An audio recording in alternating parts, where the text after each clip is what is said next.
दरम्यान एक मोठी बातमी, मी विधानसभा निवडणुकीत 10 ते 12 कोटी रुपये खर्च करून निवडून आलो असं आमदार प्रकाश सोळंके म्हणाले।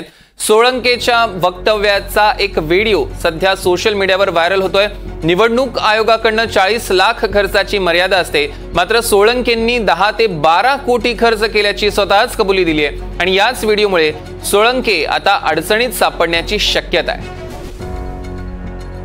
या क्षणाची एक मोठी आणि महत्त्वाची बातमी, मी विधानसभा निवडणुकीत 10 ते 12 कोटी रुपये खर्च करून निवडून आलो असं आमदार प्रकाश सोळंके म्हणालेले आहेत। की निवडणूक आली की किती उमेदवार निवडणुकीत उभा राहतात, आता ह्याला काही मोजमाप झालं नाही।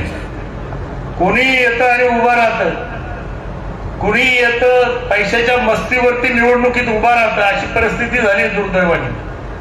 मागच्या निवडणुकीत एका उमेदवाराने 45 कोटी रुपये खर्च केले असं ऐकिवात आहे। म्हणजे लोक बोलतात ते मी सांगतोय, मला काय माहित नाही किती पैसे केले। एकाने 35 कोटी केले असं ऐकिवात आहे। मी आपला 10-12 कोटी पर्यंत मर्यादित राहिलो, पण निवडून आलो। म्हणजे